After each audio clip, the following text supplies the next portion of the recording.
Good evening everyone, welcome back to my YouTube channel nurse world. आज का हमारा topic है बैरियर नर्सिंग। तो बैरियर नर्सिंग क्या होता है, इसमें हम डिटेल में पढ़ेंगे। Barrier nursing is a method of preventing the spread of infection by creating barrier between patient and health care provider. Barrier nursing में स्प्रेड ऑफ इन्फेक्शन को प्रिवेंट किया जाता है by following proper technique like hand hygiene करना, cough etiquette, proper disposal of waste. ऐसे करके हम लोग क्या करते हैं, स्प्रेड ऑफ इन्फेक्शन को रोक सकते हैं। Barrier nursing is a method of isolation nursing in which protective barriers are used to prevent the spread of infection from infected patient to healthcare workers and other। वही है कि इसमें हम लोग आइसोलेशन नर्सिंग का यूज करते हैं। इसमें क्या करते हैं, हम लोग प्रोटेक्टिव मेजर्स का यूज करते हैं, जिससे क्या होता है, जो इन्फेक्शन होता है इन्फेक्टेड पर्सन से हेल्थ केयर वर्कर फिर अदर के पास स्प्रेड नहीं होता।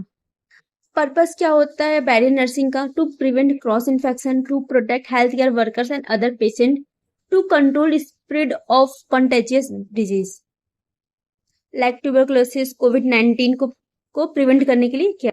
Principal of barrier nursing. Principle of barrier nursing: isolation of infected patient, use of personal protective equipment, strict hand hygiene follow करना, proper disposal of contaminated material, disinfection of equipment and surrounding. अब आता है personal protective equipment, PPE kit. इसमें क्या क्या होता है? Gloves होते हैं, मास्क होता है, गाउन होता है, गॉगल्स पे फेस शील्ड होता है। स्टेप्स ऑफ पीपी इसका स्टेप्स क्या करते हैं? सबसे पहले डॉनिंग। डॉनिंग मतलब कि पीपी को कैसे पहनना है। उसमें सबसे पहले गाउन पहनते हैं, फिर मास्क पहनते हैं, फिर गॉगल्स या फेस शील्ड पहनते हैं, लास्ट में लोग ग्लव्स पहनते हैं। इसके बाद डॉफिंग, इसका मतलब होता है रिमूविंग ऑफ पीपी। पीपी जो होता है उसे कैसे रिमूव करेंगे, तो पहले ग्लव्स निकालेंगे, फिर गाउन निकालेंगे, फिर गॉगल्स या फेस शील्ड निकालेंगे, बाद में सबसे लास्ट में मास्क निकालते हैं। बैरियर नर्सिंग का इंडिकेशन क्या है? बहुत ज्यादा इन्फेक्शियस डिजीज है उसमें करते हैं, क्रिटिकली इल पेशेंट है, इम्यूनो कॉम्प्रोमाइज पेशेंट है, तो हम लोग बैरियर नर्सिंग कहते हैं कि और ज्यादा वो बीमार ना हो जाए। ड्यूरिंग आउटब्रेक से कोई भी एपिडेमिक होता है उसमें करते हैं। एडवांटेज क्या होता है barrier nursing? Prevent spread of infection, जो इन्फेक्शन स्प्रेड कर रहा है वो प्रिवेंट होगा।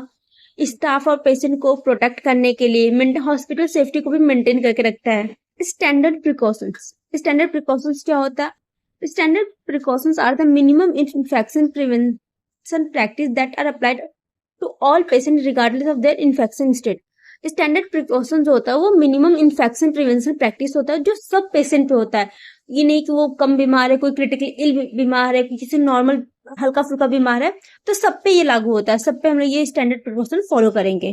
पर्पस क्या होता है? To reduce the risk of transmission of micro organism. वही है कि माइक्रो ऑर्गेनिज्म को ट्रांसफर करने से रोकने के लिए। To ensure universal safety in health care setting. अब स्टैंडर्ड प्रिकॉशन के अंदर क्या क्या आता है? स्टैंडर्ड प्रिकॉशन जैसे हैंड वॉशिंग आता है, wearing PP when needed, cough etiquettes. Cough etiquette से क्या होता है? अगर कफिंग हो रही है तो उस टाइम पे माउथ को कवर कर लेना। सेफ हैंडलिंग ऑफ निडल्स, जैसे कोई भी सार्प है उसको प्रॉपर हैंडल करना, सेफ हैंडल करना। Clean and sterile equipment. और हैंड हाइजीन बहुत इंपॉर्टेंट स्टेप होता है। किसी भी पेशेंट के कांटेक्ट में आने से पहले और आने के बाद प्रॉपर हैंड हाइजीन करनी चाहिए। यूज ऑफ पीपी, जब जरूरत पड़े तो पीपी का यूज करना, जैसे ग्लव्स, मास्क, गाउन, आई प्रोटेक्शन जब जरूरत हो तो। रेस्पिरेटरी हाइजीन, ठीक है, कफिंग या फिर स्नीजिंग के टाइम पे माउथ को कवर कर सके, यूज टिश्यू और मास्क का यूज करे उस टाइम पे। Safe injection practice like use sterile needle and syringe. हमेशा जब भी स्टेराइल नीडल फिर सिरिंज का यूज करें और सिरिंज को दोबारा यूज न करें। शार्प सेफ्टी, मतलब जो जितने भी नीडल्स हो गए फिर कोई भी ब्लेड्स हो प्रॉपर डिस्पोज करें ताकि नीडल स्टिक इंजरी ना हो, इन्फेक्शन।